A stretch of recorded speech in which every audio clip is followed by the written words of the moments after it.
Hello everyone, I hope आप सब ठीक ठाक होंगे।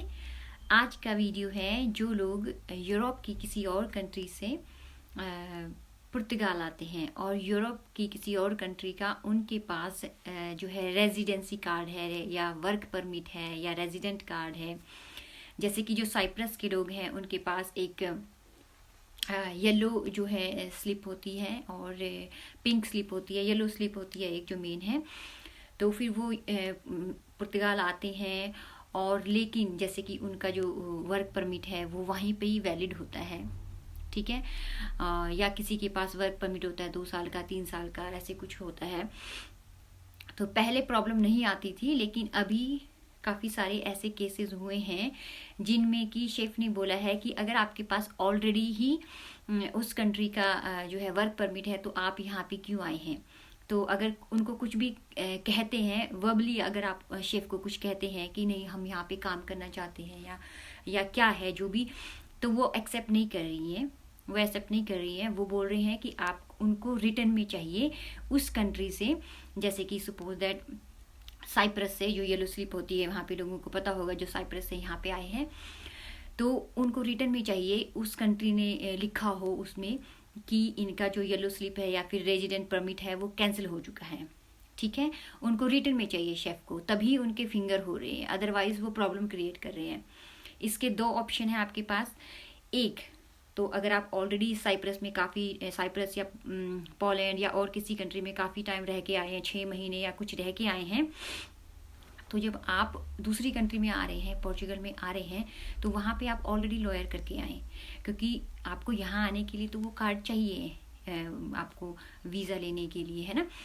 तो जब आप इस कंट्री में वहाँ से आ रहे हैं तो आप लॉयर को बोलो जब मैं वहाँ पे पहुँच जाऊँगा तो फिर ये मेरा जो है कैंसिल करके इसका मुझे लेटर भेज दे रिटर्न में, जो भी है ईमेल या कुछ भी कर दे या फिर जो भी पोस्ट कर दे।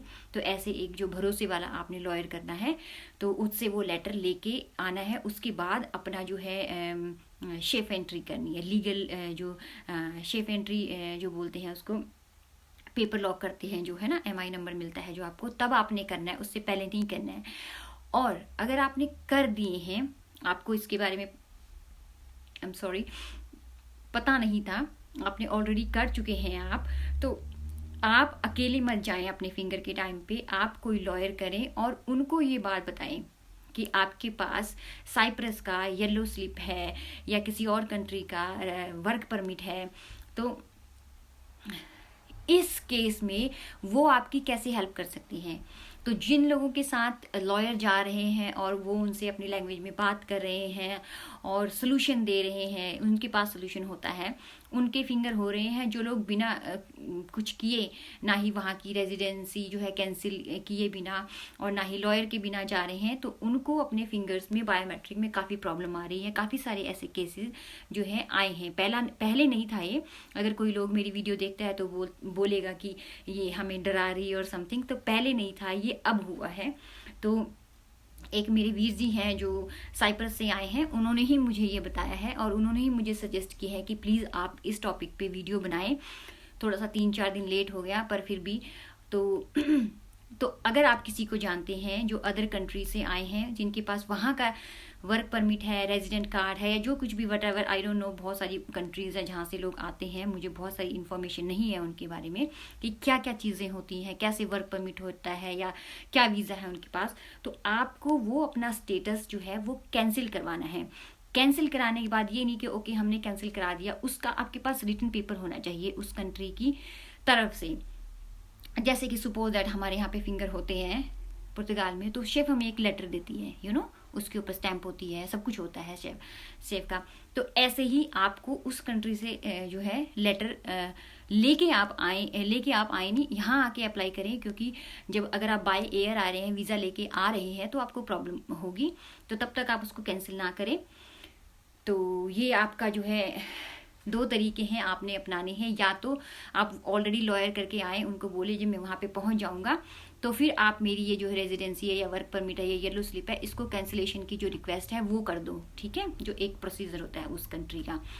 और या आपने ऑलरेडी शेफ एंट्री कर दी है, MI नंबर आपको मिल गया है, तो आप अकेले बिल्कुल ना जाएं, जिसके पास यूरोप की अदर कंट्री का रेजिडेंट कार्ड है या था या कुछ भी है उनका ठीक है, तो लॉयर को लेके जाएं, उसको पूरा केस समझा दें, बोल दें कि ऐसे ऐसे दिक्कत आ सकती है। तो ये आज का वीडियो इसलिए था, आई होप ये आपके लिए यूज़फुल होगा। मैं वैसे बोलती नहीं हूँ कि मेरी वीडियोस को शेयर करें या लाइक करें या सब्सक्राइब करें या कुछ भी, बट जब हम सपोज दैट किसी की वीडियो को लाइक करते हैं तो वो ज़्यादा लोगों तक जाती है, ठीक है। तो मेरा कहने का मतलब ये है कि कोई बेचारा यहाँ पे आए भी और उसको पता ना हो, सपोज साइप्रस से आया है, उसके पास येलो स्लिप है, तो उसको पता नहीं है, तो उन्होंने पेपर लॉक कर दिए हैं और फिर फिंगर्स पे गए, उनके फिंगर नहीं हुए, तो प्रॉब्लम आ जाती है ना। देखो, होने के लिए तो तभी भी हो जाएंगे, कुछ ना कुछ करना पड़ेगा, फिर टाइम लगता है ना, तो वो डिले हो जाता है प्रोसीजर जो भी है।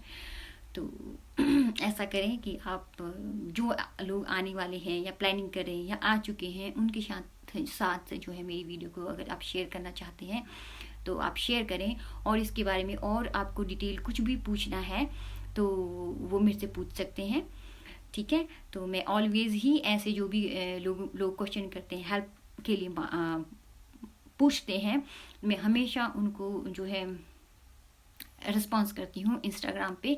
और इंस्टाग्राम पे मेरी आईडी, अगर आप टिकटॉक पे देख रहे हैं या यूट्यूब पे देख रहे हैं या इंस्टाग्राम पे, तो मैसेज मुझे मिल ही जाता है।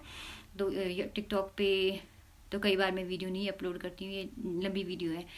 तो तो मेरी आईडी है, मेरा नाम है पिंकी PINKI 87 RAWAT रावत @ तो आप ऐसे इतना टाइप करेंगे तो वहाँ पे आपको मेरा प्रोफाइल मिलेगा, आप मुझे मैसेज कर सकते हैं। और थैंक यू सो मच।